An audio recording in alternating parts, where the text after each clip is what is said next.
আসসালামু আলাইকুম, কেমন আছেন সবাই? আজকে আমি আপনাদের সাথে শেয়ার করব বোম্বাই মরিচ বা নাগা মরিচের আচার। এটা আমি করেছি রসুন আর জলপাই দিয়ে। তো চলুন যাই, আমি আচারটা কিভাবে তৈরি করেছি দেখিয়ে নিই। আচারটার জন্য আমি মরিচটাকে ভালোভাবে ধুয়ে নেব। এর জন্য আমি মরিচটাকে কিছুক্ষণ পানিতে ভিজিয়ে রেখে একটা ঝুড়িতে নিয়ে আমি ধুয়ে নিয়েছি। আমি কিন্তু এ পর্যায়ে মরিচের বোটাগুলো ফেলে দেইনি। কেন ফেলে দেইনি একটু পরেই দেখতে পারবেন। আমি এখানে রসুনগুলো কেটে নিয়েছি। রসুনের বড় বড় যেহেতু কোয়া, আমি মাঝখানে কেটে অর্ধেকটা করে নেব কোয়াগুলোকে। চাইলে এক গলার রসুনগুলো নিতে পারেন, দেশি রসুন দিয়েও করতে পারেন। এই যে বোটাগুলোতে জন্য ধরে রেখে আমি মরিচগুলো ভালোভাবে কাটতে পারি, এই জন্য আমি তখন বোটাগুলো ফেলে দেইনি। আমি বোটাটাতে ধরে কেচি দিয়ে কেটে নিয়েছি, এতে করে হাতে ঝাঁঝ লাগবে না বা হাতটা জ্বলবে না। তারপর মরিচটা যেহেতু অনেক ঝাঁঝালো, চাইলে এ পর্যায়ে গ্লাভস ব্যবহার করতে পারেন। আমি এইভাবেই কেটে নিয়েছি।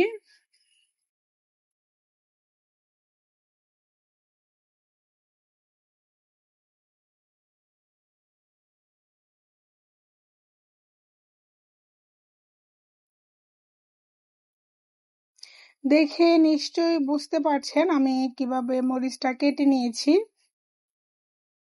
আমি প্রথমেই মাঝখান থেকে কেটে নিয়ে তারপর ছোট ছোট টুকরা করে নিয়েছি। এভাবেই আমি সম্পূর্ণ মরিচগুলো কেটে নিয়েছি।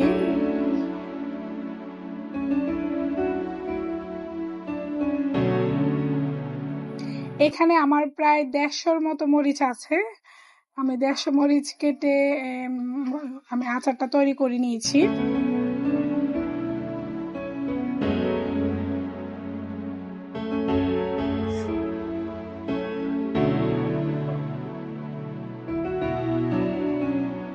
এই যে আমার সম্পূর্ণ মরিচ কাটা কমপ্লিট হয়ে গিয়েছে। দেখতে খুব ভালো লাগছে, তবে অনেক ঝাল ছিল। আমি এখানে ডিপ করে রেখেছিলাম জলপাইগুলো, আমি সেগুলো নামিয়ে নিয়েছি। এখানে প্রায় 1.5 কেজির মতো আমার জলপাই আছে। আচারটা তৈরি করার জন্য আমি একটা কড়াই বসিয়ে দিলাম। কড়াইটা গরম হয়ে আসলে আমি এর মধ্যে প্রায় 1 লিটার সরিষার তেল দিয়েছি। তেলটা গরম হয়ে আসলে এখানে আমি 5 ফোড়ন দিয়ে দিচ্ছি, হাফ কাপ। আমি হাফ কাপের মতো 5 ফোড়ন দিয়ে যখন 5 ফোড়ন আর সরিষার তেল থেকে সুন্দর একটা ঘ্রাণ আসবে, তখন আমি বরফ সহ জলপাইগুলো দিয়ে দিব। জলপাইটা আমি নামিয়েছি কিছুক্ষণ আগে। অনেকক্ষণ আগে নামালে দেখা যায় জলপাইগুলো প্লাস্টিকের মতো হয়ে যায়। আমি এক এক করে সবগুলো বক্সের জলপাইগুলোই দিয়ে দিব। এই পর্যায়ে চুলার আঁচ অবশ্যই একদম লো আঁচে রাখতে হবে, না হলে সরিষার তেলটা দেখা যাবে বলক উঠে পড়ে যাওয়ার সম্ভাবনা থাকবে। আচারটা অবশ্যই বড় কড়াইয়ে করার চেষ্টা করবেন, তাহলে নাড়াচাড়া করতে সুবিধা হবে। আমি কিন্তু সবগুলো মশলাই বা আচারটা তৈরি করতে যা যা আমি ব্যবহার করব একবারই দিব না, আমি ধাপে ধাপে ব্যবহার করব। তার জন্য পুরো ভিডিওটা দেখে নিতে হবে।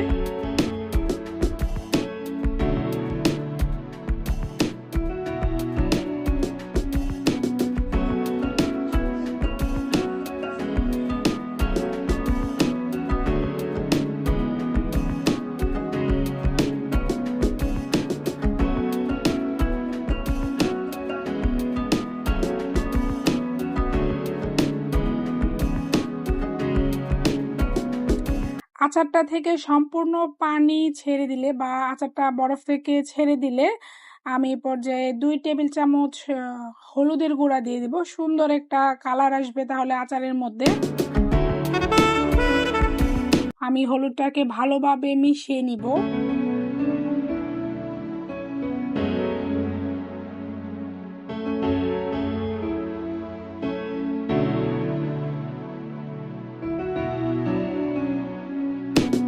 আমি কিছুক্ষণ নেড়ে চেড়ে মিশিয়ে দিয়ে আমি এখানে 2 টেবিল চামচ পরিমাণ দিয়ে দিলাম লবণ।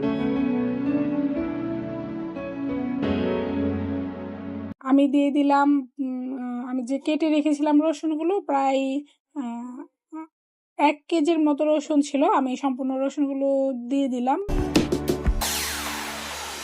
আমি রসুনটা একদম জলপাইগুলো ভালোভাবে ভেজে নিয়ে তারপর ব্যবহার করছি, যাতে রসুনটা একদম আস্ত হয়ে থাকে এবং কালারটা সুন্দর থাকে। রসুনটা সম্পূর্ণ সিদ্ধ হয়ে গেলে আচারের মধ্যে রসুনটা দেখতে ভালো লাগে না।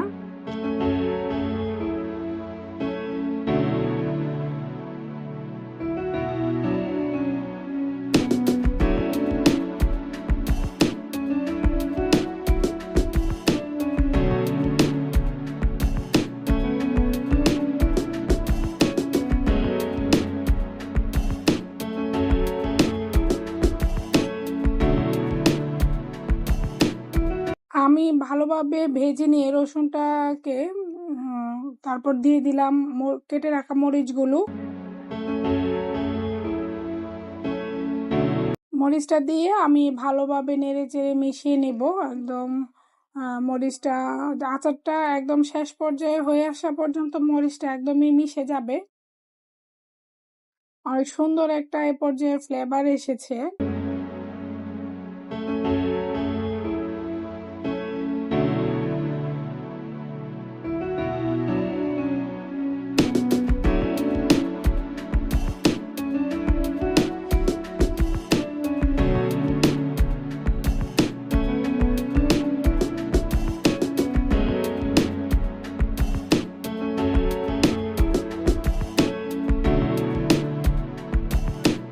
আমি আচারটাকে অনবরত নেড়ে চেড়ে মরিচগুলোকে মিশিয়ে নিচ্ছি। অবশ্যই আচারগুলোকে অনবরত নাড়তে হবে, কারণ আচারগুলো লেগে গেলে বা পুড়ে গেলে আচারের টেস্ট একদমই নষ্ট হয়ে যায়।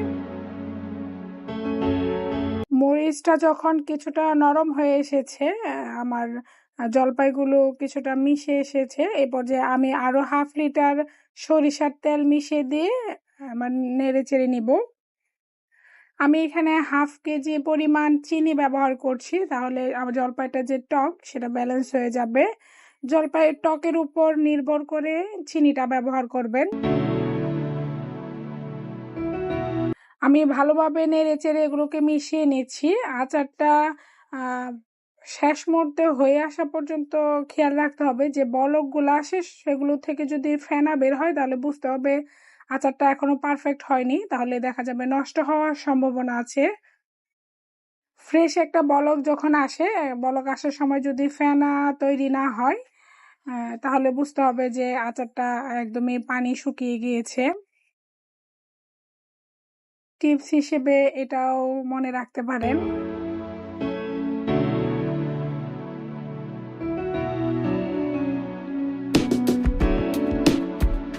আমি প্রথমেই আস্ত 5 ফোড়ন ব্যবহার করছি। এই পর্যায়ে আমি 2 টেবিল চামচ গুঁড়া করা 5 ফোড়ন ব্যবহার করছি আচারের সুন্দর একটা ফ্লেভার ক্রিয়েটের জন্য। 5 ফোড়নটা দিয়ে আমি আবারও নেড়ে চেড়ে দিচ্ছি। আমি যতক্ষণ আচারটা তৈরি করেছি জলপাইটা দেওয়া পর্যন্ত আমি অনবরত নেড়ে গিয়েছি, একদমই নাড়া বন্ধ করিনি।